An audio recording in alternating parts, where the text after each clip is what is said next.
Hi friends, నమస్తే అందరికీ. KMR channel ప్రేక్షకులందరికీ నమస్కారం. ఈరోజు మన హాట్ న్యూస్ ఏంటంటే హరీష్ రావు గారిని అరెస్ట్ చేసాడు. హరీష్ రావు గారిని ఎందుకు అరెస్ట్ చేసిండ్రు, పాడి కౌశిక్ రెడ్డి గారిని ఎందుకు అరెస్ట్ చేసిండ్రు, అసలు పాడి కౌశిక్ రెడ్డి గారికి ఇచ్చిన కంప్లైంట్ని పోలీసు వారు ఎందుకు తీసుకోలేదు, ఒక సామాన్యుడైనటువంటి చక్రాధర్ గౌడ్ ఇచ్చిన పిటిషన్ మీద యాక్షన్ తీసుకుందాం అనుకున్న పోలీసు వాళ్ళు హరీష్ రావు గారిని అరెస్ట్ చేద్దాం అనుకుంటున్నారు.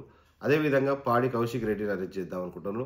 మొన్నటి వరకు మనం చూస్తూనే ఉన్నాం, ప్రతిరోజు కేటీఆర్ గారిని అరెస్ట్ చేస్తాం.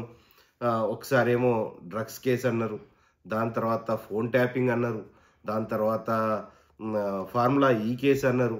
ప్రతి దాంట్లో మేము అరెస్ట్ చేస్తాం అని అరెస్ట్ చేస్తామని ఆగమవుతున్న ప్రభుత్వానికి చెప్పే సలహా ఏంటంటే, ఆధారాలతోటి అరెస్ట్ చేయదలుచుకుంటే పక్క ఆధారాలతోటి చట్టరీత్యా మీ పని మీరు చేయండి. అంతే తప్పించి కేవలం అరెస్ట్ చేయాలి, ఏదో ఒక వంకనెత్తికి అరెస్ట్ చేయాలంటే కాదు. ఇప్పుడు మనం చూస్తూ ఉండొచ్చు, గతంలో రేవంత్ రెడ్డి గారు దొంగ ఓటుకు నోటు కేసులో ఒక డబ్బుల మూటలతోటి ఒక దొంగలా దొరికాడు. దానికి పగడబందిగా అరెస్ట్ చేయడానికి అవకాశాలు ఉంది. అలా ఏమన్నా బీఆర్ఎస్ నాయకులు ఏమైనా చేశారా? అలా కేటీఆర్ గారు ఏమైనా చేసిండ్రా? హరీష్ రావు గారు ఏమైనా చేసిండ్రా?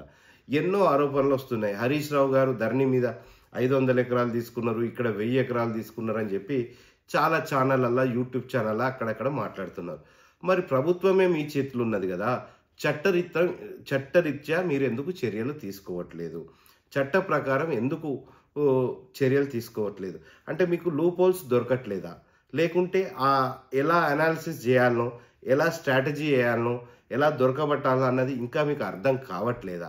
ఏందో మాకు అర్థమవుతలేదు. పిచ్చి పిచ్చి కేసులు పెట్టుడు, ఎందుకు పనికిరాని కేసులు పెట్టుడు, ఏదో హంగామా సృష్టించుడు, టైం వేస్ట్ చేసుడు, టీవీ చూస్తున్న ప్రేక్షకుల టైం వేస్ట్ అవుతుంది, ఈ కింది క్యాడర్ అయోమయానికి గురవుతుంది, బీఆర్ఎస్ క్యాడర్ అయోమయానికి గురవుతుంది, ప్రజలంతా కూడా కన్ఫ్యూజన్లో ఉన్నారు. రాష్ట్రం రియల్ ఎస్టేట్ మొత్తం కుప్పగూలిపోయిందని తెలుసు. రాష్ట్రంలో ఖజానాలో ఏం డబ్బులు ఉన్నాయి, మీరు ఎవరికి రైతులకు రైతు బంధు ఇంతవరకు ఇవ్వలేదు. ఇలా ఎంతో ఇబ్బందుల్లో రైతులు ఉన్నారు. ఇలా ఒక రాజకీయ నాయకుడినే కాదు, ఏ ఒక్క రైతు దగ్గర కెమెరాలు పెట్టి మైకులు పెట్టి అడిగినా కూడా ఇవాళ కాంగ్రెస్ ప్రభుత్వం ఎట్లుందనేది ప్రతి ఒక్క రైతు చెప్తాడు. అదేవిధంగా ఈరోజు ప్రతి ఒక్క కాంగ్రెస్ కార్యకర్తను అడిగినా కూడా చెప్పే పరిస్థితిలో ఉన్నారు. కాంగ్రెస్ నాయకులు కూడా ఎంతో బాధపడుతున్నారు, ఎంతో గోసపడుతున్నారు. అరే ఎందుకండి పనికిరాని కేసులు పెడితే? మీకు ఏదైనా ఒక ఎగ్జాంపుల్తో చెప్తే అర్థమవుతుంది. ఇప్పుడు ఒక సదరు రైతు పోలీస్ స్టేషన్కి వెళ్ళి కేసు పెట్టినప్పుడు దాని మీద యాక్షన్ తీసుకుంటారా లేదా? అసలు ఏం జరుగుతుంది? నాకు చాలా కంప్లైంట్స్ వస్తున్నాయి. ఎన్నిసార్లు పోలీస్ స్టేషన్కి పోయినా కూడా, రైతులు పిటిషన్లు ఇచ్చినా కూడా, పోలీస్ వారు ఉన్నతాధికారుల దృష్టికి తీసుకెళ్ళినా కూడా కొన్ని సమస్యలను ఇక్కడ లోకల్ పోలీస్ స్టేషన్, ఒక ఎగ్జాంపుల్ తోటి మీకు చెప్తా. ఇవన్నీ అరెస్ట్ల గురించి ఏంటంటే, అందరు అరెస్ట్లు అవుతారు, అక్రమ అరెస్టులు, ఎందుకు ఇట్లా చేస్తాను ఏంది అని చెప్పి టీవీలలో చూస్తున్నాం, మనం ప్రతి దగ్గర గగ్గోలు పెడుతున్నారు. కానీ ఉదాహరణతో చెప్పింది ఏదైనా బాగుంటుంది. ఇవన్నీ అరెస్టులు అంటే ఒక ఎమ్మెల్యేలకే ఇట్లాంటి పరిస్థితి వస్తే, పాడి కౌశిక్ రెడ్డికైనా, హరీష్ రావు గారికైనా, అక్కడికి పోయిన జగదీశ్వర్ రెడ్డి గారికైనా, ఎక్స్ స్పీకర్ మధుసూదనాచారి గారికైనా, వీళ్ళనే తీసుకుపోయి మీరు పోలీస్ స్టేషన్లో కూర్చోబెడితే, వీళ్ళు ఇచ్చిన ఫిర్యాదులనే మీరు తీసుకోకపోతే సమాజంలో ఎటుపోతుంది? చట్టం ఏం పని చేస్తుంది? అసలు ధర్మాన్ని కాపాడాల్సిన పోలీసులే ఇలా వ్యవహరిస్తున్నారా? అధికారం ఎవరుంటే వాళ్ళు ఒక రాజుల్లా పరిపాలన చేయొచ్చా? ప్రజలారా గమనించండి, అర్థం చేసుకోండి. ఇప్పుడు బయట వెయిట్ చేస్తున్న ఒక రైతు ఉన్నాడు కదా, రమ్మని ఆయన లోపలికి రమ్మని. అయితే మీకు ఏదైనా ఒక ఎగ్జాంపుల్తో చెప్తేనే అర్థమవుతుంది. ఎందుకంటే ఇప్పుడే ఒక రైతు వచ్చిండు మన దగ్గరికి. నమస్తే, దా కూర్చో. ఎవరేమి ఇది? పల్లగుట్టనా? పల్లగుట్ట నుంచి మనకు ఒక రైతు వచ్చిండు, ఏదో బాధ ఉంది, ఇబ్బందులు ఉన్నదని చెప్తున్నారు. ఎన్నిసార్లు పోలీస్ స్టేషన్ పోయినా కూడా వారి బాధను పట్టించుకుంటలేరని చెప్పి చెప్తే, మా వాళ్ళు చెప్తే పిలిపించడం జరిగింది. ఏంది నీ బాధ ఏంది? Pallagutta sir, Pallagutta Basetti Mallesham sir. నేను ఒక సిల్పూర్ పోలీస్ స్టేషన్కు బాసెట్టి మల్లేశం పల్లగుట్ట చిలుపూర్ పోలీస్ స్టేషన్ కి ఒక 10 సార్లు పోయినా సార్. భూమి కేసేనా? భూమి కేసే సార్. భూమి కేసే ఎన్నిసార్లు? 10 సార్లు పోయినా? 10 సార్లు. 10 సార్లు పోతే ఏమైంది సార్? అసలు పట్టించుకుంటలేడు. ఎస్ఐ పట్టించుకుంటలేదా? పట్టించుకుంటాడు. నా కాగితాలు చూపెట్టినా, ఆయన కాగితాలు అడిగినా కూడా నేను ఒకసారి రప్పివన్నా కూడా ఉన్నాయంటాను, కానీ తెచ్చే ఇంతవరకు ఆ కాగితాలు తెప్పిస్తలేడు, చూస్తలేడు సార్. ఏమైనా నా కాగితాలు పట్టుకొని చేస్తుంటే పోయినా పట్టించుకుంటలేడు. తర్వాత డేట్ పెట్టుకుంటా నాకు అమ్మిన ఆయన కూడా వస్తాడు, వచ్చిండు. నాకు అమ్మిన కూడా 5-6 సార్లు వచ్చింది. పోలీసు వాళ్ళు పట్టించుకుంటలేదు. అసలు పట్టించుకుంటారు పోలీసు వాళ్ళు పట్టించుకోకున్నప్పుడు ఇప్పుడు ఇక్కడికి ఎందుకు వచ్చినావు, మా దగ్గరికి ఎందుకు వచ్చినావు? మీరు చేస్తారు సార్ అని మేము మంచిగా ఏం చేస్తామే, అటు ఇటు చేస్తే మా మీద కేసులు. ఎందుకంటే ఈ రోజు రైతు పాపం ఎంతో ఆశపడి మన దగ్గర దానికి వచ్చిండు. కానీ నీకు చెప్తున్నా ఏంటంటే, సభ ముఖ్యంగా అందరు ప్రజల సాక్షిగా చెప్తున్నా ఏంటంటే, చిన్న చిన్న విషయాల్లో మా గ్రామంలో కూడా నా సొంత భూమికి కూడా నేను సర్వే పెట్టుకుంటే సర్వే కానియకుండా దుండగులు తిరిగా అధికార పార్టీ ఈ చిల్లర మల్లార రాజకీయాలు చేసే చిల్లర వేదాలు పెద్ద ఒక రాద్ధాంతం క్రియేట్ చేసి ఎమ్మెల్యే సపోర్ట్ ఉన్నదని, ఎమ్మెల్యే అల్లుని సపోర్ట్ ఉన్నదని చెప్పి కర్రలతోటి గిర్రలతోటి సర్వే చేయిస్తే సర్వే కట్టినాం. సర్వేయర్ వస్తే సర్వేయర్ని తరిమి కొట్టిన పరిస్థితి అయింది. ఆ సర్వేయర్ను మనం అడిగి మొన్న మీరు అందరూ చూడొచ్చు, వీడియో వైరల్ అవుతుంది. దాన్ని మళ్ళీ చేసిందే వాళ్ళు తప్పంతా. సర్వేయర్ వచ్చి ఎవరు భూమి ఎక్కడ ఉన్నాయో హద్దులు నిర్ణయించుదామంటే సర్వేయర్ని ఎలగొట్టిండ్రు. అంతకుముందు ఏమైంది, అదే ఒక ఎస్ఐ వచ్చిండు. ఎస్ఐ వచ్చి హద్దులు నిర్ణయించండి అంటే అదే రైతుకు న్యాయం జరిగేటట్టు హద్దులు నిర్ణయించి పెట్టినాం. మళ్ళీ ఇప్పుడు ఏమైందంటే పక్క రైతుకు కూడా న్యాయం చేద్దాం అన్నప్పుడు ఎస్ఐ రైతుకైతే సపోర్ట్ చేసి ఇక్కడ దానికి వచ్చిండో ఆ రైతు తన భూమిలోకి రాణిస్తలేడు. మేము ఎస్ఐకి పిటిషన్ ఇవ్వడం జరిగింది, పోలీస్ స్టేషన్ పోయి కంప్లైంట్ ఇవ్వడం జరిగింది. నువ్వు కంప్లైంట్ ఇచ్చిన తర్వాత కూడా ఇంతవరకు రెస్పాన్స్ కాలే. అక్కడ ఏంటంటే దొంగలు, అంటే బయట నుంచి వచ్చిన గుండాలు, బయట ఊరు నుంచి వచ్చి, మా ఊరు నుంచి కాదు, ఎందుకంటే మా ఊరికి నేనే కూడా తెలుస్తుంది కదా, బయట నుంచి వచ్చిన గుండాలు తిరిగా రౌడీలు తిరిగా ప్రవర్తించి ఊర్లల్లంతా ఆగమాగం జరుగుతుంది. అట్లనే నీ విషయం నా విషయంలోనే నేనేం చేయలేని పరిస్థితుల్లో, ఎందుకంటే ప్రభుత్వ అధికారులు పోలీసు వాళ్ళు అట్లా వ్యవహరిస్తున్నారని మన అందరికీ తెలిసిన విషయమే. సరే నీ విషయం ఏమైంది? నీ భూమి విషయమేనా? నీకు పట్ట పాస్బుక్ ఉన్నది? పాస్బుక్ ఉంది, పక్క పాస్బుక్ లో పగడబందీ ఉన్నది.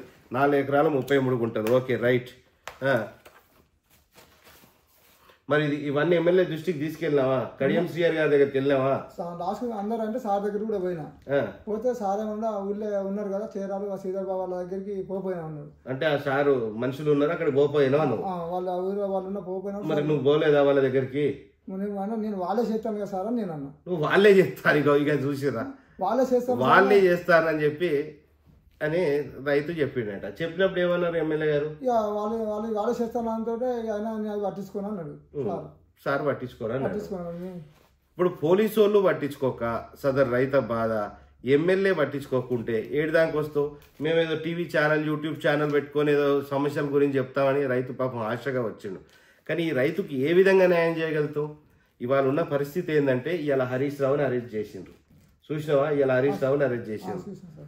ఇంకా పాడి కౌశిక్ రెడ్డిని అరెస్ట్ చేసిండ్రు. వాళ్ళు పోయి ఒక ఎమ్మెల్యే పోయి పోలీస్ స్టేషన్లో కేసు వేసినా తీసుకోవట్లేదు. ఒక ఎమ్మెల్యే పోయి పోలీస్ స్టేషన్లో కేసు పెట్టినా కూడా యాక్షన్ తీసుకోవట్లేదు.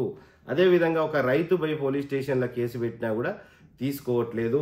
ఈ రైతే ఒక ఎగ్జాంపుల్. నువ్వు ఎన్నిసార్లు పోలీస్ స్టేషన్ పోయినావు? నేను ఒక 10 సార్లు 6-7 సార్లు కేసు పెట్టాను. దాదాపు ఒక 20-30 సార్లు పోయినా సార్. మొత్తం 20-30 సార్లు పోలీస్ స్టేషన్ చుట్టూ తిరిగిండు. అంటే రైతు టైం వేస్ట్. అంటే రైతుదైతే టైం కాదా? పోలీసు వాళ్ళదే టైమా? అంటే రైతుకు విలువ లేదా? ఒక 20-30 సార్లు పోలీస్ స్టేషన్ తిప్పించిందంటే ఆ రైతు ఏం చేయాలి? వ్యవసాయం చేసుకోవాలన్నా లేకుంటే పోలీస్ స్టేషన్ల చుట్టూ తిరగాల?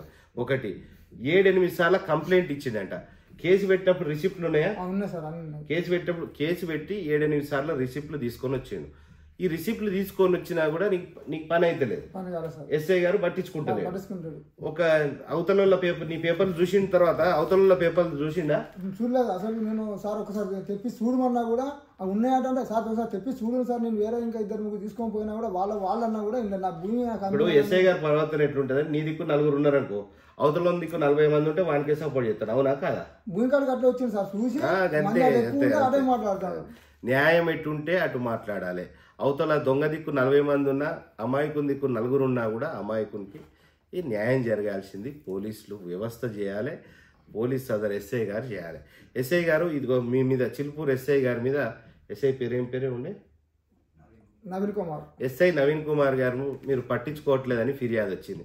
వీరు పట్టించుకోవట్లేదంటే నేను నమ్ముతున్నా అంటే కేఎంఆర్ ఛానల్ నమ్ముతుంది. ఎందుకంటే మేము కంప్లైంట్ ఇచ్చినా, పోలీస్ స్టేషన్కి వచ్చి కంప్లైంట్ ఇచ్చినా మీరు పట్టించుకోలేదు. మా మీద దుండగులు దాడి చేసి కర్రలతో గిర్రలతో దాడి చేస్తూ భూ సర్వేని కానియకుండా సర్వే రిపోర్ట్ కట్టినాం. సర్వే ఫీజు కట్టి రిపోర్ట్ ఇచ్చినాక సర్వేయర్ని కూడా భూమి మీదకి రానియలేదు. అది మొత్తం గ్రూప్లలో వైరల్. గతంలో ఏదైనా వైరల్ వీడియో అయిందంటే ఇమ్మీడియట్ దాని మీద చర్యలు తీసుకోవాలి. ఎక్కడ ఏం జరుగుతుందని. అంటే మర్డర్లు జరిగినాక వస్తారండి పోలీసులు? అంటే రైతులు, అంటే ఈ రైతు చనిపోయే అవకాశం ఉంది, లేకుంటే మా పక్క రైతులు చనిపోయే అవకాశం ఉన్నది, లేకుంటే పెద్ద మనుషులు తిరుగున మా మీద దాడి చేసే అవకాశం ఉంది. ఇవన్నీ జరిగిన తర్వాత పోలీసులు పట్టించుకుంటారా? అంటే మొన్నటి వరకు ఏంటంటే మేము కంప్లైంట్ ఇచ్చినా పట్టించుకోలేని పోలీసు వ్యవస్థ ఉందని చెప్పి అనుకున్నాం. ఇవాళ ఎమ్మెల్యేలు పోలీస్ స్టేషన్ పోయినా కూడా మీరు పట్టించుకుంటలేరంటే ఇక్కడ వ్యవస్థ సిస్టమ్ అనేది ఎక్కడ ఉన్నది? Complete system failure. వ్యవస్థ అన్నది ఫెయిల్యూర్ అయింది. అంటే ఈ ప్రజలకు న్యాయం జరగదా? ప్రజలు పోలీస్ స్టేషన్ కాకుండా ఎక్కడికి పోవాలి? అవతలోడు బలవంతుడు బలం తక్కువ ఉన్న వాడి మీద దాడి చేస్తాడు. దాడి చేసినప్పుడు రక్షణ ఎవరు చేయాలి? పోలీస్ వ్యవస్థ రక్షణ చేయాలి. మొన్న చూస్తే రేవంత్ రెడ్డి గారి మీటింగ్కి పోయి నేను ఇట్లాంటివన్నీ ఫైళ్లు పట్టుకపోయి రేవంత్ రెడ్డి గారిని అడుగుదామని చెప్పి అనుకున్నా. సరే, నాకున్న పరిచయాలతో ఎవరినో పట్టుకొని రేవంత్ రెడ్డి గారి డయాస్ మీదకి వెళ్ళి ఇక్కడ సదరు జరుగుతున్న అవినీతి మీద, ఇక్కడ జరుగుతున్న అక్రమాల మీద, ఇక్కడ జరుగుతున్న చిల్లర దందా మీద, ఇక్కడ వ్యవస్థలో ఉన్న లోపాల మీద ముఖ్యమంత్రి గారిని అడుగుదాం అనుకున్నాం. ఫైళ్ళు రెడీ చేసుకున్నాం. ఇట్లాంటి 100 ఫైళ్ళు ఉన్నాయి. ఇవాళ ఈ ఒక్క రైతే కాదు, 100 మంది రైతులు ఉన్నారు. ఈ రైతే కాదు, నేనే ఒక బాధితుణ్ణి. రేవంత్ రెడ్డి గారు, మీరు గత ప్రభుత్వం మీద ఎక్కడైతే తప్పులు జరిగినాయి అంటే గత ప్రభుత్వంలో కూడా మేము మాట్లాడాం ధర్నా మీద. ధరణి పాస్బుక్ ఉన్నా కూడా, నా దగ్గర ధరణి పాస్బుక్ ఉన్నా కూడా నాకు తెలవకుండా నా భూమిని వేరే వాళ్ళ పేరు మీదకి చేంజ్ అయింది. ఇది చాలా బ్లండర్. ఇది ఒక కలెక్టర్ మీద మీరు యాక్షన్ తీసుకునేది ఉంటే ఆ కలెక్టర్ని లోపడేయచ్చు, ఆ కలెక్టర్ ఎన్నుకున్న మంత్రులను కూడా లోపడేయచ్చు. కావస్తే మాలాంటి ఇంటలెక్చువల్స్ని కనుక్కోండి, మాలాంటి తెలివి కల్లోళ్ళని కనుక్కోండి. పరిపాలన ఎట్లా చేయాలి, ఎవరిని లోపడేయాలనేది మాలాంటి వాళ్ళని అడిగితే మేము కూడా చెప్తాం సార్ మీకు. అంటే మేము ఒక పార్టీలు ఉన్నంత మాత్రాన పార్టీకే వంత వాడతలేం, తొత్తు వాడతలేం. కానీ ఎక్కడైతే తప్పు జరుగుతుందో అక్కడ మేము నిలదీస్తాం. నేను బీఆర్ఎస్ ప్రభుత్వంలో ఉండి బీఆర్ఎస్ పార్టీలు ఉన్నప్పుడు ఎక్కడెక్కడైతే తప్పులు జరిగినాయో అప్పుడు కూడా మేము విమర్శించినప్పటికీ కూడా ఈరోజు కాంగ్రెస్ ప్రభుత్వం వచ్చినప్పుడు కూడా మేమేమనుకున్నామంటే ఎంతో గొప్పగా జరుగుతుంది కావచ్చు అనుకున్నాం. అంటే ఇట్లాంటి తప్పులన్నింటినీ వెలికి తీస్తారు కావచ్చు అనుకున్నాం. కానీ ఇవాళ కేసీఆర్ గారు లేని లోటు. సరే, ఒక గొప్ప పని చేసేటప్పుడు అక్కడక్కడ లోపాలు ఉంటే దాన్ని సరిదిద్దుకోవచ్చు. ఇవాళ మాకు ఆ విషయం అర్థమైంది. ఇవాళ కేసీఆర్ గారు లేని లోటు ప్రతి ఒక్క రైతుకు తెలుస్తుంది. రైతు బంధు రాని ప్రతి ఒక్క గుండె ఘోషిస్తుంది. ప్రతి ఒక్క పౌరునికి తెలుస్తుంది. ఇలా పోలీస్ స్టేషన్ పోతే పరిస్థితి లేనిది, చట్టం ఏ విధంగా నడుస్తుంది అన్నది ప్రతి ఒక్కరికి తెలుస్తుంది. అరే, ఇంత దుర్మార్గమా? అంటే మీతో పోలిచేది ఉంటే కేసీఆర్ గారు ఒక 1000 రెట్లు నయం. కేసీఆర్ గారి ప్రభుత్వం ఒక 1000 రెట్లు నయం అని ప్రజలందరూ అనుకుంటున్నారు, రైతులు అనుకుంటున్నారు, మాలాంటి నాయకులు అనుకుంటున్నారు. మేము ఒక పార్టీకి వంత పార్టీ బూట్లకు పాలిష్ చేసేటోళ్ళం కాదు. పదుల కోసం ఆశపడేటోళ్ళం అంతకన్నా కాదు. 10 వస్తే ఏంది, రాకుంటే ఏంది, నా ఎంటికతో సమానం అని భావించే నాయకులం కాబట్టి ప్రజల తరఫు నుంచి మాట్లాడుతున్నాం. దయచేసి సదరు ఎస్ఐ గారు, పోలీసు ఉన్నతాధికారులందరికీ కూడా తెలియజేస్తున్నా, ఈ రైతుకు న్యాయం చేయలేని పోలీసు వ్యవస్థ ఎందుకు? అక్కడ మీకు జీతాలు ఎందుకు? మీకు ఆ యూనిఫామ్ ఎందుకు? మీరు అదే కనుక కాంగ్రెస్ పార్టీ వాళ్ళకి చేసేది ఉంటే అదే కండవా కప్పుకొని వాళ్ళ వెనుక చెంచాగిరి చేసుకుంటే తిరగండి. అంతే తప్పించి ఇలాంటి రైతుకు న్యాయం చేయలేవు, మరి మాలాంటి సర్పంచ్కు న్యాయం చేయలేవు. అక్కడ ఉన్న ఎమ్మెల్యే వచ్చి కంప్లైంట్ ఇచ్చినా మీరు న్యాయం ఏం చేయలేనప్పుడు ఇంకా ఎవరికి న్యాయం అవుతుంది? ఇది ప్రజాపాలననా? ఇది రాక్షస పాలననా? ఇది చాతగాని ప్రభుత్వమా లేకుంటే దమ్మున్న ప్రభుత్వమా? నాకు అర్థమైతలేదు. ఇది దీంట్లో మొత్తం దొంగ కాయదాలు అంటారు సార్. ఒకసారి చూపెట్టాను, దొంగ కాయదాలు ఇవన్నీ మొత్తం దొంగ కాయదాలట. నీయే దొంగ కాయదాలంటారా? మరి ఆ కాగితం చూస్తే ఇప్పుడు నీ కాగితం పోలీస్ స్టేషన్లో ఎస్ఐకి చూపెట్టినా, ఎస్ఐకి చూపెట్టినప్పుడు ఇంకో వాళ్ళ కాగితం తెమ్మన్నాడు ఎస్ఐ? నేనే తెమ్మన్నా కూడా చెప్తాడు. ఆ భూమి కాడికి వచ్చినప్పుడు కూడా సార్ ఒకసారి తెమ్మన్నాడు. ఎందుకంటే ఎస్ఐ వచ్చేది ఏంటంటే నీ అవతల తరఫు నుంచి అక్కడ ఎమ్మెల్యేనో ఎమ్మెల్యే అల్లుడో ఎవరో ఒకరు పైరవి చేస్తారు. అర్థమైందా? నీకు చెప్తా నేనిగా. రైతులందరూ మీరు కూడా గమనించండి. అవతలోడు ఎవడో మీ ఊర్లో చిల్లర పనులు చేసేటోళ్ళు ఉంటారు కదా, వానికి పైరవి వస్తుంది అక్కడి నుంచి పోలీస్ స్టేషన్కి. ఇక పలానోడు మనోడు వాడిని చూసుకో అని.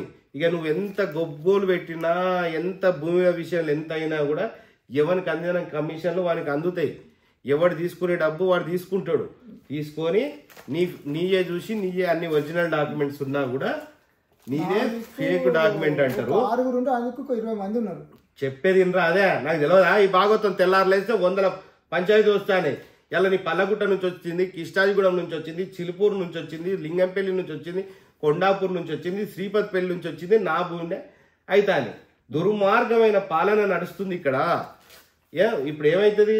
వాళ్ళని ఏం చేస్తారు? మీ ఎవడైతే పైరవి చేసుకుంటాడో ఎమ్మెల్యే మనిషి ఉంటాడో, అంటే ఈ దొంగలు మొన్నటిదానికి ఎన్నుండే బీఆర్ఎస్ పార్టీలు ఉండే, ఇవాళ ఏం చేసిండ్రు? కట్టగట్టుకొని. ఇంకోటి, రేవంత్ రెడ్డి గారు ఈ ఫోన్ ట్యాపింగ్ అంటే నేను కూడా ఆరోపించిన, నా ఫోన్ కూడా ట్యాపింగ్ అయింది, దాని మీద చర్యలు తీసుకోవాలని సాక్ష్యాధారాలతో మీకు సమర్పిస్తా ఎవరు ఏందని.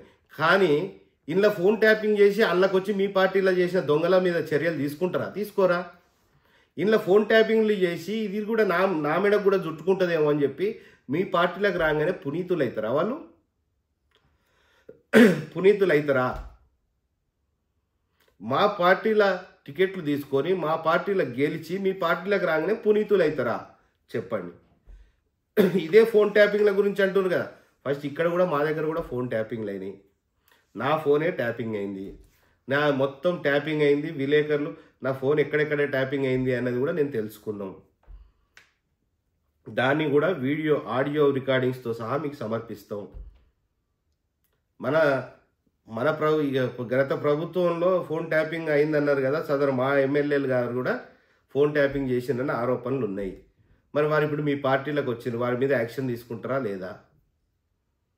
మరి నిజమా అబద్ధమా తెలియదు. నాకైతే ఒక విలేకరు చెప్పిండు, ఆ సాక్ష్యాధారాలతోటి మీ ఫోన్ ట్యాపింగ్ అవుతుంది, గిది పరిస్థితి అని చెప్పిండ్రు. మరి వారి మీద కూడా చట్టపరమైన యాక్షన్ తీసుకోవాలి కదా. ప్రశ్నించినందుకు రేవంత్ రెడ్డి గారు వస్తే ఉమ్మడి వరంగల్ జిల్లాలో ఎవ్వడు లేనట్టుగా, ఏ నాయకుడు లేనట్టుగా నన్ను ఒక్కరిని హౌస్ అరెస్ట్ చేసిండు. ఎందుకు హౌస్ అరెస్ట్ చేసిందయ్యా అంటే ఎవరు నాయకులు లేరా? ఉమ్మడి వరంగల్ జిల్లా మొత్తంలో నాయకులు లేరా? నేను అందరికీ ఫోన్ చేసిన, మా ఎక్స్ డిప్యూటీ సీఎం రాజయ్య గారికి చేసినాం, పల్లా రాజేశ్వర రెడ్డి గారికి చేసినాం, ఇంకా లోకల్ ఉన్న ఎమ్మెల్యే వినయ్ అన్నకి చేసినాం, చాలా ఎక్స్ ఎమ్మెల్యేలు అందరికి చేసినాం. ఎక్స్ ఎమ్మెల్యేలను అరెస్ట్ చేయలే, ఎక్స్ మినిస్టర్లను అరెస్ట్ చేయలే, ఎక్స్ డిప్యూటీ సీఎంని అరెస్ట్ చేయలే. కేవలం మనోజ్ రెడ్డిని మాత్రం ఉమ్మడి వరంగల్ జిల్లా మొత్తంలో నన్ను హౌస్ అరెస్ట్ చేశాను. ఎందుకండి? ప్రశ్నిస్తాం కాబట్టి. ప్రశ్నిస్తే కూడా తప్పు అంటే ఇంక ఎక్కడికి పోవాలి? మా తల్లిదండ్రులు నేర్పించిన చదువు ఎటు పోవాలి? ఈ చదువు పోక ఈ గ్రామంలో ఉన్నా, ఈ గ్రామంలో ఏమైనా తప్పు జరుగుతుందా? ఈ మండలంలో ఏమైనా తప్పు జరుగుతుందా? ఈ నియోజకవర్గంలో ఏమైనా తప్పు జరుగుతుందా? ప్రాణాలకు లెక్క చేయకుండా, ప్రాణాలకు భయపడకుండా కేసులు పెడతారని తెలుసు, అక్రమ కేసులు పెట్టి లోపడేద్దారు అని చెప్పి అన్నిటికీ రెడీగా ప్రిపేర్ అయి ఉన్నాం. ఎందుకంటే భార్య పిల్లల్ని ఇక్కడ లేకుండా చేసి హైదరాబాద్కి పంపిన, ఏ రోజైనా అటాక్ అవుతుంది అని చెప్పి. మా దగ్గర పనిచేసే బీహార్ లేబర్ని కూడా దుండగులు భయపట్టించి ఇక్కడ ఉంటే ఏదో అవుతుందని చెప్పి ఉన్నట్టుండి అందరినీ ఎలగొట్టిర్రు. అంటే వాళ్ళకి అది ఎక్కడి నుంచో వచ్చి బతుకుతారు కదా ఇక్కడ పని చేసుకుంటూ. వాళ్ళని చిల్లర ముగ్గలు ఏం చేసినాయి అంటే ఇక్కడ పని చేస్తే ఇదవుతుంది అదవుతుంది అని చెప్పి వాడు పరారైంది. ఎంబడే కొంచెం మేలుకొని, నాకు తెలియదు ఫస్ట్ ఎందుకు పోయిందని. దాని తర్వాత నేను మేలుకొని ఉన్న ఆవులన్నింటినీ తీసేసినాం. ఎన్నో రకాలుగా ఇబ్బంది పెట్టాలి, భూముల విషయంలో లాగాలి, కేసులు పెట్టాలి, మనోజ్ రెడ్డి అనేటోని బదనాం చేయాలి, బట్టగాల్చి మీదేయాలి. అంటే ఒక బట్టగాల్చి ఉత్తనే మీదేస్తారు అన్నట్టు. ఎంతకైనా దిగజారుతారు ఈ చెడ్డ రాజకీయ నీచులు, ఎంతకైనా దిగజార్చి బట్టగాల్చి మీదేద్దాం అనుకుంటారు. ఇలాంటి ప్రయత్నాలు జరుగుతున్నాయి. నీకు 7 సార్లు పోలీస్ స్టేషన్ పోయి నువ్వు కంప్లైంట్ ఇచ్చినా నీకు కంప్లైంట్ తీసుకోలేదంటే ఈ రైతు గురించి ఫుల్ వీడియో తీసి మీకు పెడతా. ఈ డీటెయిల్స్ అన్నీ దగ్గర ఉన్న ఆధారాలన్నీ పెట్టి ప్రజా తీర్పుకి మీకే అంకితం చేద్దాం. అసలు ఈ రైతును ఒక గంట సేపు ఇంటర్వ్యూ తీసుకొని ఆ వీడియో మీకు టెలికాస్ట్ చేస్తాం. నెక్స్ట్ ఎపిసోడ్లో మీరు అది చూడండి కంపల్సరీ. ఎందుకంటే ఎట్లా జరుగుతుంది పాలన అన్నది మీకు కళ్ళ గట్టినట్టుగా రైతు మాటల్లోనే అన్నీ మీరు ఇందూరు. ఆ ఎపిసోడ్ మీకు చూపెడతా, అది వీడియో తీసిన తర్వాత మీకు చూపెడతా. ప్రస్తుతాన్ని అయితే హరీష్ రావు గారు అరెస్టు, పాడి కౌశిక్ రెడ్డి గారు అరెస్టు, ఈ అక్రమ అరెస్టులని అన్నింటినీ ఖండిస్తూ బీఆర్ఎస్ పార్టీ నాయకుడిగా కేఎంఆర్ ఛానల్ అంటే బీఆర్ఎస్ పార్టీకే కాదు అందరికీ ప్రజల తరఫు నుండి కొట్లాడుతుంది. కాకపోతే ఈ ప్రజాపాలనలా ఇట్లా రాక్షస పాలన అవుతుందని చెప్పి ఎంతో బాధపడుతూ చింతిస్తూ తప్పకనే చెప్పాల్సిన పరిస్థితి వస్తుంది కాబట్టి చెప్తున్నాం. ఇదే సాక్ష్యాలతో మీ ముందు ఆవిష్కరిస్తున్నా. ఎందుకంటే సాక్ష్యాలు ఉంటేనే మంచిగా అర్థమవుతుంది అన్నట్టు.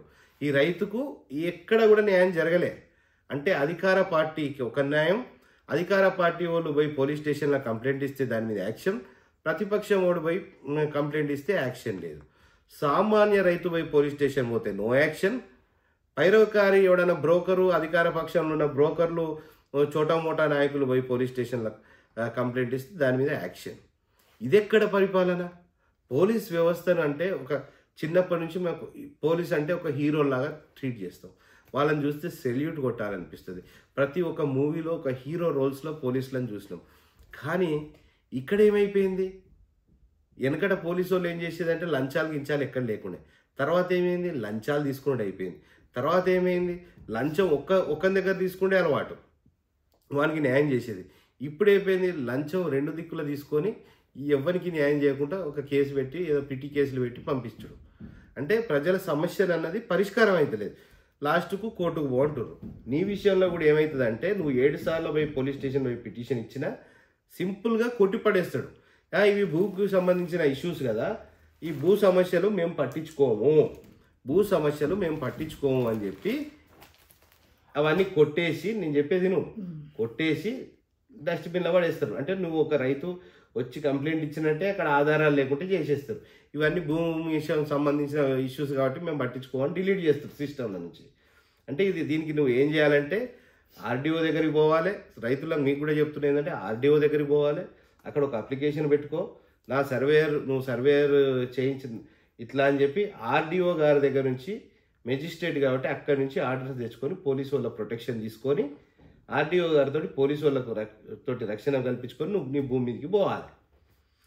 దీనికి ఒక అందరు రైతులకు తెలియకుంటే ఏంటంటే కామన్గా పోయి పోలీస్ స్టేషన్లో పోయి కంప్లైంట్లు ఇస్తూ అంటారు. మనం చట్ట ప్రకారం ఏం పోవాలంటే ఇప్పుడు సర్వేయర్ని అడ్డుపడ్డా మనం పోయి ఆర్డీఓ గారికి కంప్లైంట్ ఇవ్వాలి. ఆర్డీఓ గారు మనకు హద్దులు నిర్ణయించడానికి వచ్చిన సర్వేయర్ మీద ఇట్లా దాడి జరిగింది, ఇట్లా వారిని బెదిరించిండ్రు, వెనకకు పంపించేసిండ్రు, కర్రలతోటి కొడవలతోటి దాడి చేస్తుండ్రు అన్నది ఒక కేసులో. ఇంకో కేసులో ఏంటంటే సర్వే చేసిండ్రు, హద్దులు పెట్టిండ్రు, కానీ మా భూమి మీదకి మమ్మల్ని రానిస్తలేరంటే అది కూడా ఆర్డీఓ గారి దృష్టికి తీసుకెళ్ళి ఆర్డీఓ గారు సదరు ఎంఆర్ఓకి చెప్తారు, ఎంఆర్ఓ పోలీసులకు చెప్తారు. ఇవన్నీ కావాలంటే ఏం కావాలి? నీకు మంచి పైరవి కావాలి. నువ్వు డబ్బులు ఖర్చు పెట్టలేదు, ఏడా పైసలు నాకు లేని పరిస్థితి కదా సార్, లేని పరిస్థితి కాబట్టి వాళ్ళు ఉన్నోళ్ళు. ఇప్పుడు నువ్వు డబ్బులు ఖర్చు పెట్టవు, పైరవి లేదు, మరి పనులు అవుతాయా? మరి ఇప్పుడు పైసలు ఉన్న పని అవుతాయి. డబ్బులు ఖర్చు పెట్టండి, పైరవి చేసుకోండి, లంచాలు ఇవ్వండి, పనులు అవుతాయా? అలా ఏమన్నా కేసు పెట్టగానే ఫోన్ నెంబర్ ఇచ్చి ఫోన్ కొట్టగానే సర్పంచ్ వస్తుంది, అబ్బో సర్పంచ్ కదా అని కథ వెంబడే ఒకసారి ఫోన్ చేస్తాను, వాళ్ళకి షేర్ సెట్ అవుతాను కదా. సర్పంచ్ కానిస్టేబుల్ అయినా ఎస్ఐ అయినా సర్పంచ్ వస్తానంటే వాళ్ళ కూడా సారా నేనంటే అరే ఆయన పెట్టుకుండే కదా సర్పంచ్ అంటే ఆయన కాదు సారా నేనన్నా. ఎవరు చేరాలి, ఒట్టు చేరాలి. నీ గురించి మంచి ఎపిసోడ్ తీస్తాం, ఓకేనా? తీసి అది కూడా టెలికాస్ట్ చేద్దాం, ఓకేనా? ఎస్ఐ గారు అసలు ఈ రైతుకు జరుగుతున్న అన్యాయం ఏందన్నది పూర్తి వివరాలు మనం టెలికాస్ట్ చేద్దాం. నెక్స్ట్ ఇవన్నీ ఎమ్మెల్యే గారి దగ్గరికి అయితే పోయొచ్చినావు కదా, ఎందుకంటే ఎమ్మెల్యేకి మనం ఓట్లు వేసి గెలిపించుకున్నాం కాబట్టి అన్ని దిక్కులో ప్రజాభవనానికి కూడా వచ్చిన సిపి దగ్గరికి పోయినావు. చూడండి, ఇక్కడ నేను దొంగలు ఇక్కడనే ఉన్నారు అనుకున్నా, మా కాన్స్టిట్యున్సీలోనే ఉన్నారు, మా పోలీస్ స్టేషన్లోనే ఉన్నారు, మా దగ్గరనే ఉన్నారు అనుకుంటా. కానీ వీరు సిపి గారి దగ్గర పోయినప్పుడు పట్టించుకోవాలని సిపి గారు ఇక్కడికి పంపిస్తాను పంపించినా కూడా చేసేది ఇక్కడ కాబట్టి ఈయన సపరేట్గా ఉంటాడు. నేను సిపి గారికి చెప్తాను ఎమ్మెల్యే ఎవరైనా చెప్తే సరే అని అక్కడనే అంటారు. Okay right. సిపి ప్రజాభవన్ కూడా పోయినా అక్కడికి కూడా పోయినా అక్కడికి ముఖ్యమంత్రి పెట్టిన ప్రజాభవన్ కూడా పోయిండట పాపం రైతు. ఏం లాభం జరిగింది అక్కడ కూడా నీకు న్యాయం జరగలేదు. అంటే ఈ కాంగ్రెస్ పాలనలో నీకు న్యాయం జరుగుతుంది. ఇవన్నీ సాక్ష్యాధారాలతో మీ ముందుకు రైతున్నాడు. ఒక నాయకునిగా నేనున్నా, ఆయనకు న్యాయం జరుగుతలేదు, నాకు న్యాయం జరుగుతలేదు. ఈరోజు మా ఎమ్మెల్యేలకు కూడా న్యాయం జరుగుతలేదు. శాసనసభలో ఒక ఎమ్మెల్యే అంటే పోలీస్ స్టేషన్ పోయినా ఎక్కడికి పోయినా వారికి ఒక ఆదరణ ఉండాలి, వాళ్ళకు ఒక ప్రోటోకాల్ ఉండాలి. వారు ఇస్తున్న కంప్లైంట్ని యాక్షన్, రైతు ఇచ్చిన కంప్లైంట్ మీద యాక్షన్ లేదే. ఆడికి పోయినట్టు మెసేజ్ వస్తానే కానీ అవి తర్వాత కొట్టేస్తారు ఉత్తయ్య అవన్నీ. నాకు కూడా వచ్చినాయి మెసేజ్, నాకు కూడా రిసిప్ట్ వచ్చింది. నా చుట్టుపక్కల రైతులు అందరూ పోయి కంప్లైంట్ ఇచ్చిన వాళ్ళకి కూడా రిసిప్ట్ వచ్చింది. కానీ అక్కడ మియాలు ఎవరికి అందుతాయో వానికి పని జరుగుతుంది. ఇవన్నీ ఎప్పుడు మోతాయి, ఇవన్నీ ఎప్పుడు పోవాలి? సరే, ఇది ఇక్కడ చిల్పూర్ పోలీస్ స్టేషన్లో జరుగుతున్న కథ ఉన్నతాధికారులు సిఐ గారికి, ఏసీపీ గారికి, అదేవిధంగా పోలీస్ కమిషనర్ గారికి సవినయంగా తెలియజేస్తున్నాం. సార్, ఇది జరుగుతున్న పరిస్థితి. ఎందుకు తలొగ్గాలే? న్యాయాన్ని కాపాడాల్సిన పోలీసులే ఇలా పట్టించుకోకుండా పోతే రైతులు ఎటుపోతారు అన్నది మా బాధ. ఈ విషయం మీ అందరికీ తెలవాలి. పోలీసు ఉన్నతాధికారులకు తెలవాలన్నదే మా ప్రయత్నం. కలెక్టర్ గారికి తెలవాలన్నదే మా ప్రయత్నం. ముఖ్యమంత్రి గారికి తెలవాలన్నదే మా ప్రయత్నం. ప్రజలందరికీ తెలవాలన్నదే మా ప్రయత్నం. ఇక్కడికి రైతుకు న్యాయం అవుతుందా, మాకు న్యాయం అవుతుందా, ఇంకోరికి న్యాయం అవుతుందా అన్నది కాదు. కానీ ఇది రికార్డెడ్ స్టేట్మెంట్, రికార్డ్ అయి ఉంటుంది ఎప్పటికీ జీవితం. This is a recorded statement. మీరు తర్వాత కూడా బయటికి తీసుకునేది ఉంటే ఇంతమంది అన్యాయంగా గురి చెందుతున్నారా? ఇట్లాంటి రైతులు మా చిలుపూరు మండలంలోనే 100 మంది రైతులు ఉన్నారండి. బక్క పేద రైతు అన్యాయంకి గురి అయిన వాళ్ళు ఉన్నారు. పోలీస్ స్టేషన్లో బ్రోకర్ వ్యవస్థ నడుస్తుందండి. ప్రజాప్రతినిధి ఎవరైతే ప్రజాప్రతినిధి ప్రజలతో ఎన్నుకోబడినది నడవాలి. అంతే తప్పించి కాంగ్రెస్ పార్టీ అయ్యండి వానికి వార్డు మెంబర్ కూడా గెలవనోని పట్టుకుంటాడా అండి ఎస్ఐ? లేదు అంటే ఒక బ్రోకర్గా వ్యవస్థగా పోలీసు వాళ్ళకు మియాలు ఇచ్చేటోని పట్టుకుంటారా అండి? ఎంత చిల్లర వ్యవస్థ అయిపోయిందండి. ఇక్కడ బెల్ట్ షాప్ అమ్ముకునేటోడు కాలర్ ఎగరేస్తున్నాడు. ఇప్పుడు ఒక ఊరు సర్పంచ్ అంటే ఒక వాల్యూ. ఆ సర్పంచ్ అంటే ఆ ఊర్లో ఉన్న వాళ్ళందరూ ఓటేసి గెలిపిస్తే ఆ పొజిషన్లో ఉంటాడు. సర్పంచ్ని పక్కన పెట్టేసి బెల్ట్ షాప్ వాళ్ళు లంచాలు ఇస్తారు కదా అని వాళ్ళతోటి కుమ్మక్కవుడు, ఇసుక దందా చేసేటోడు వాడు కుమ్మక్కవుడు. ఆ పీడిఎస్ ఇంకోటి రైస్ అమ్ముకుంటారు, అదొక పెద్ద దందా. ఒక లారీకి ఎస్ఐకి 30,000 ముడతాయంట. ఇదివరకు ఉన్న ఎస్ఐలు అందరూ తీసుకున్నారు. ఇప్పుడు కొత్త ఎస్ఐ వచ్చినది ఎస్ఐ తీసుకున్నాడో లేదో నాకు తెలియదు, కానీ పాత ఎస్ఐలు అయితే అందరూ తీసుకున్నారంటూ సమాచారాలు ఉన్నాయి. ఇసుక దందా చేసిన దగ్గర పైసలు వసూలు చేసుడు, పీడిఎస్ రైసు అంటే ఈ రేషన్ షాప్లోకి వచ్చే రైస్ను దొంగతనంగా అమ్ముకోవడానికి సహకరించేది ఎవరు? పోలీసు వ్యవస్థ గట్టిగా ఉండేది ఉంటే ఒక్క లారీ కూడా బయటికి పోదు. వాళ్ళకి లంచాలు ఇచ్చి, లారీకి 30,000 లంచాలు ఇచ్చి ఈ వ్యవస్థ నడుస్తుంది. అది ఎక్కడ? సదరు స్టేషన్లో ఎస్ఐలకు ఇచ్చేది ఉంటే ఆ లారీని బయటికి పంపించేస్తారు అన్నట్టు. ఇది ఒక పెద్ద దందా. ఇక భూముల దందా, భూదందాలల్లో పైరవికారులు ఈ రాజకీయాలను వచ్చే కొత్త బిచ్చగాళ్ళకు పొద్దెదరదు అన్నట్టు నీతి, నిజాయితీ, సిగ్గు, లజ్జ ఏమీ లేవు. వాడు ఏం పుట్టిండో వానికే తెలియదు. అట్లాంటి ఎదవలను పట్టుకొని ఈ ల్యాండ్ బ్రోకరిజం అన్నది, ల్యాండ్ మాఫియా అన్నది ఇది నడుస్తుంది. వీటినన్నిటినీ గమనించండి. వీటన్నిటి మీద చర్యలు తీసుకోవాలి. అదేవిధంగా మీరు అక్కడి నుంచి ఇక్కడ వరకు అంటే గ్రౌండ్ రిపోర్ట్ నుంచి స్టేట్ రిపోర్ట్ వరకు ఇది ఒక్క వీడియోతో మీ అన్నిటికీ ఆధారాలు ఉన్నాయి. నమస్తే, నేను మీ మనోజ్.